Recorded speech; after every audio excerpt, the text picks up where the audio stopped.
بسم اللہ الرحمن الرحیم۔ آج کا موضوع ہے کہ وہ کون سا شخص ہے جس کی پرورش حضرت جبرائیل علیہ السلام نے کی۔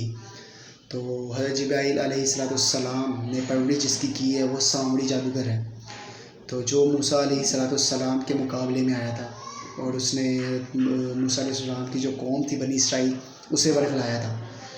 تو واقعہ یوں ہے کہ جو سامری کی ماں تھی نا، اس نے اپنے عاشق کے ساتھ زنا کیا اور جس کے نتیجے میں سامری پیدا ہوا۔ تو اس نے اپنی بے عزتی بچانے یعنی کہ بے عزتی سے بچنے کے لیے نا، اس نے جو سامری کو نا غار میں پھینکے اور خود چلی گئی۔ تو اسی نتیجے میں اللہ تعالیٰ نے حضرت جبرائیل علیہ السلام کو حکم دیا کہ جاؤ تم اس کی پرورش کرو، اور وہ آتے یعنی کہ اس غار میں تشریف لاتے اور اس اپنی انگلی سامری کے منہ میں رکھتے اور وہ سیر ہو کر دودھ پی لیتا، اور اسی طرح پرورش کا سلسلہ جاری رہا۔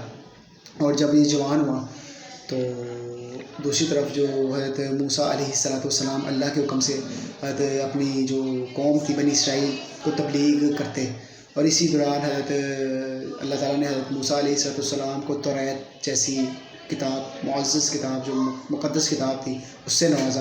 اور جہاں ایک مسئلہ سمجھیے کہ جو ہم میں مشہور ہے تورات لفظ ٹھیک نہیں ہے، توریت لفظ ٹھیک ہے۔ تو اسی یعنی کہ اس نقطے کی طرف بھی غور کیجیے۔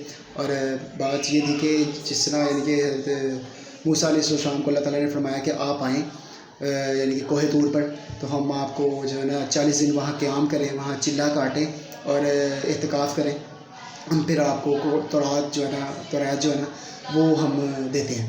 تو اسی طرح انہوں نے 40 دن قیام کیا کوہ طور پر حضرت موسیٰ علیہ السلام نے۔ اسی دوران جو موسیٰ کی جو قوم تھی وہاں پہ سامری جادوگر آیا اور اس نے ان کی قوم کو ورگلایا اور کہا کہ تم اس خدا کی یعنی کہ کرتے ہو، پرستش کرتے ہو، یعنی کہ اس کی عبادت کرتے ہو کہ جو تمہیں نظر ہی نہیں آتا۔ انہوں نے کہا کہ نہیں، ہم خدا کی عبادت کرتے، کوئی بات نہیں۔ اس نے ورگلایا کہ تم ایک بچڑے کی عبادت کرو جو بولتا بھی ہے۔ اس نے کہا کہ وہ کون ہے؟ تو اس نے کہا جی میں تمہیں ایک بچہ بنا کے دوں گا جو بولتا بھی ہے۔ انہوں نے کہا کہ نہیں، یہ نہیں ایسا، چلے ایسا ہوا، بنی اسرائیل نے کہا کہ ایسا ہوا تو چلے پھر ہم تمہاری جو خدا ہے نا جو تم ہمیں بنا کے دو گے، ہم اس کی بات کریں گے۔ اس نے سونا لیا، سونے سے ایک بچڑا تیار کیا اور بچڑے کے منہ میں اس نے حضرت جبرائیل علیہ السلام کے قدم سے جو دھول اٹھتی تھی نا، اس کو اس نے لیا، اس نے اس کو جمع کیا تھا۔ اس کے بعد وہ پہلے موجود تھی، اس نے وہ لی اور وہ مٹی جو تھی نا بچڑے کے منہ میں رکھ دی، اور اس کی یعنی کہ حضرت جبرائیل علیہ السلام کے قدم لگنے سے جو مٹی اٹھتی تھی نا، یعنی کہ جو برکت اس مٹی میں آئی تھی، اس نے وہ مٹی اٹھا کر وہ بچڑے کے منہ میں رکھ دی اور بچڑا اس برکت سے بولنے لگ پڑا۔ تو حضرت جو موسیٰ علیہ السلام کی قوم تھی بنی اسرائیل، اس نے کہا جی بات یہ تو ہمارا خدا۔ پھر اس نے اس جگہ یعنی کہ اسی بچڑے کی پوجا شروع کر دی۔ تو دیکھیں کہ حضرت موسیٰ علیہ السلام، دوسری طرف واقعہ یہ ہے کہ حضرت موسیٰ علیہ السلام کی جب پیدائش ہوئی نا، ان کی پیدائش فرعون کے محل میں فرعون نے خود کی۔ تو دیکھیں حضرت موسیٰ علیہ السلام اللہ کے نبی، پیدائش کہاں پہ ہوئی؟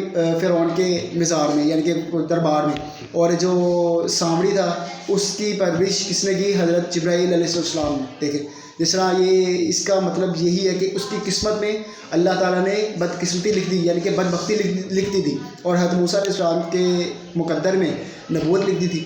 تو دیکھیں یہ اس سے یہی واضح یعنی کہ بات واضح ہوتی ہے، جس طرح میں نے یہ اس سے پہلے ویڈیو بنائی ہے تقدیر کے حوالے سے، تو اس میں یہی کہا گیا کہ دیکھیں تقدیر کا لکھا ہوا آگے آ گیا۔